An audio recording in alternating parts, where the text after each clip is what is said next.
High guys, welcome to cric chat with Venkatesh. So T20 world కప్లో చిన్న teams ఆధార కొట్టేస్తున్నాయి. మొన్న వెస్టిండీస్ ఇంగ్లాండ్ని మట్టి కనిపించడం మనం చూసాం. అండ్ ఈరోజు ఆస్ట్రేలియా, ది గ్రేట్ ఆస్ట్రేలియన్ టీమ్ని జింబాబ్వే ఓడించింది. జింబాబ్వే ఆస్ట్రేలియాని ఓడించడం T20 వరల్డ్ కప్లో ఇది ఫస్ట్ టైమే కాదు. ఇనాగరల్ ఎడిషన్ 2007లో కూడా జింబాబ్వే ఆస్ట్రేలియాని ఓడించింది. జింబాబ్వే ఆస్ట్రేలియా ఇంతవరకు T20 వరల్డ్ కప్లో రెండు సార్లు ఆడారు. 2 సార్లు కూడా జింబాబ్వేనే గెలిచింది. Australia is yet to win against Zimbabwe. ఇంకొక ఇంట్రెస్టింగ్ స్టాట్ కూడా చెప్తాను నేను. అదేంటంటే జింబాబ్వే వరల్డ్ కప్స్లో 3 సార్లు ఆస్ట్రేలియాని ఓడించింది. ఫస్ట్ టైం 1983, సెకండ్ టైం 2007, మళ్ళీ ఇప్పుడు. వాళ్ళు ఆస్ట్రేలియా ఓడించిన ప్రతిసారి కూడా ఇండియా ఛాంపియన్ అయింది. 1983లో కపిల్ దేవ్ సేన వన్డే వరల్డ్ కప్ గెలుచుకుంది. అండ్ 2007లో ధోనీ సేన T20 వరల్డ్ కప్ గెలుచుకుంది ఫస్ట్ టైం. అండ్ ఇప్పుడు కూడా జింబాబ్వే ఓడించింది ఆస్ట్రేలియాని. So it is a good sign for India to live the cup again. But Zimbabwe was very good, very very good. Match ఎక్కడ జరిగింది? Premadasa stadium, RPS Colombo. ఎక్కడైతే మనం Sunday రోజున పాకిస్తాన్తో ఆడబోతున్నామో. సో ఇది ఇండియాకు ఒక లెసన్ ఏంటంటే, టాస్ గెలిచే ఆస్ట్రేలియా ముందుగా ఫీల్డింగ్ ఎంచుకుంది. జింబాబ్వే ఫస్ట్ బ్యాటింగ్ చేసింది. పిచ్ స్లో అండ్ లో పిచ్, అది స్లగిష్ పిచ్ ఎప్పటిలాగానే. దాని మీద జింబాబ్వే బ్యాటర్స్ ఇద్దరు హాఫ్ సెంచరీ చేసిన బెనెట్ కానీ, తర్వాత 25 చేసిన ర్యాన్ బర్ల్ కానీ, వాళ్ళిద్దరి స్ట్రైక్ రేట్ 120 కంటే లోపల ఉంది. 113 ఒకరు, 116 ఒకరు. అయినా సరే వాళ్ళు సిగ్నిఫికెంట్ కాంట్రిబ్యూషన్స్ చేశారు. అయితే వాళ్ళ other opener, wicket keeper batsman Marumani, అతను మాత్రం కాస్త అగ్రెసివ్గా, అంటే కొంచెం రివర్స్ స్వీప్లు బాగా కొట్టి ఒక 35 చేశాడు, 166 స్ట్రైక్ రేట్. అలాగే వాళ్ళ క్యాప్టెన్ సికందర్ రజా, అతను లాస్ట్లో వచ్చి ఒక క్యామియో 25 ఆఫ్ జస్ట్ 13 బాల్స్. అతను కూడా చాలా అగ్రెసివ్గా, ఓన్లీ 6 కూడా, ఒకే ఒక 6 వచ్చింది వాళ్ళ ఇన్నింగ్స్లో, అతనే కొట్టాడు. సో అక్కడ మీరు సింగిల్స్ డబుల్స్ తీయాలి. తర్వాత స్ట్రైక్ రేట్ అంత ఇంపార్టెంట్. 169 చేశారు జింబాబ్వే. ఫస్ట్ బ్యాటింగ్ చేసి 169 మాత్రమే చేశారు. 169 వాజ్ ఎనఫ్. అంటే మరీ మీరు అగ్రెసివ్గా వెళ్ళేసి 6లు 4లు అవసరం లేదు. Just you rotate the strike, take doubles. పెద్ద గ్రౌండ్ కాబట్టి డబుల్స్ వస్తాయి. ఆ రకంగా ఆడాలి ఈ పిచ్ మీద. అంతేగాని పెద్ద షాట్లు, గాలిలో కొట్టడాలు, lofted shots, that is not the order of the day in Premadasa stadium అని చెప్పి మరొకసారి ప్రూవ్ అయింది. సో ఆస్ట్రేలియా బౌలింగ్ చాలా చాలా ఆర్డినరీగా అనిపించింది. ఎందుకంటే అక్కడ స్టాయినస్ ఓపెన్ చేశాడు బౌలింగ్. తర్వాత మీకు ద్వార్షస్ అంత ఎఫెక్టివ్ ఏమో అనిపించలేదు.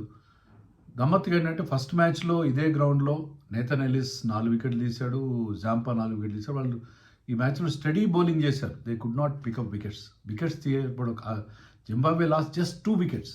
వాళ్ళు మొత్తం 20 ఓవర్స్లో 2 వికెట్లు. ఆస్ట్రేలియా వికెట్స్ తీయలేకపోయింది. అది మెయిన్ ప్రాబ్లం వాళ్ళకి. అలానే వాళ్ళు పెద్ద స్కోర్ చేశారంటే అది కూడా 160, ఆ వికెట్ మీద స్లగిష్ పిచ్ పైన 169 మాత్రమే చేశారు.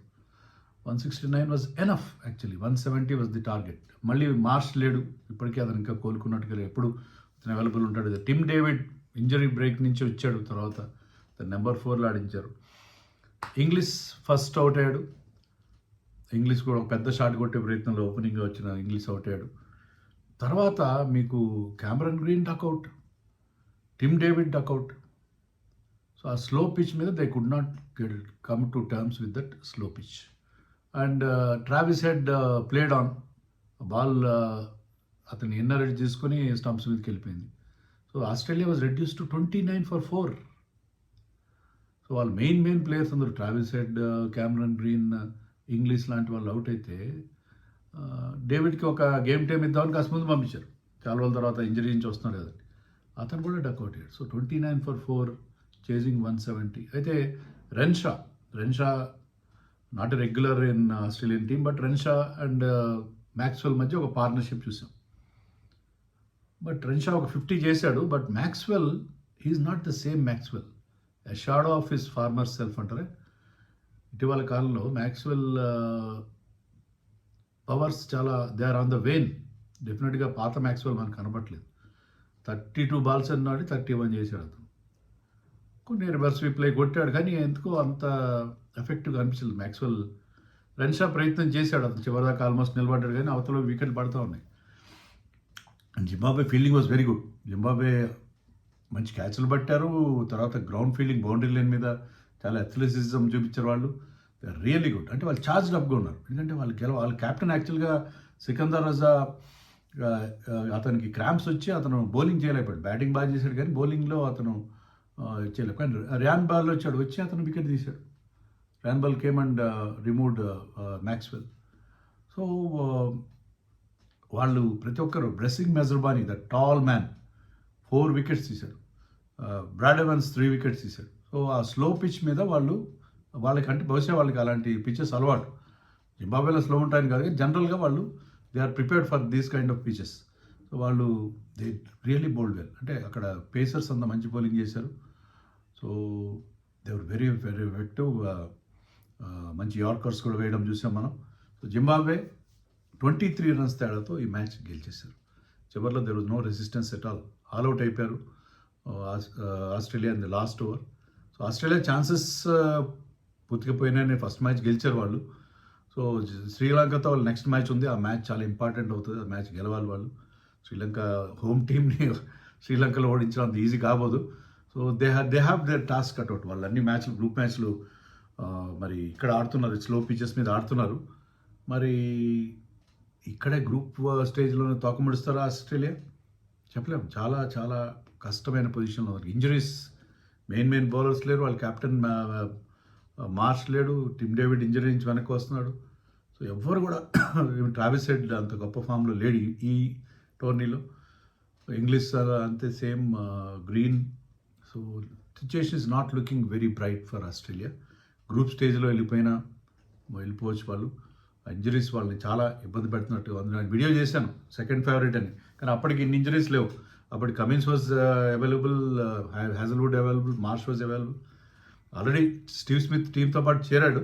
బట్ అతను ఓన్లీ ఒక కవర్గా మాత్రమే ఉన్నాడు. మార్ష్ ఒకవేళ ఇంజరీ నుంచి రికవర్ కాకపోతే అప్పుడు స్టీవ్ స్మిత్ పిక్చర్లోకి వస్తాడు. లేకపోతే Marsh might continue. But Marsh ఎప్పుడు వస్తాడో వాళ్ళకే తెలియదు.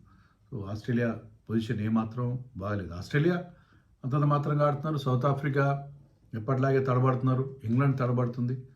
మరి అడ్వాంటేజ్ ఇండియా అనేది టూ ఎర్లీ టు సే. మన ముందు సండే మ్యాచ్ చాలా ఇంపార్టెంట్ మ్యాచ్. సండే మ్యాచ్లో మన వాళ్ళు ఏం చేయబోతున్నారు అది we have to wait and see.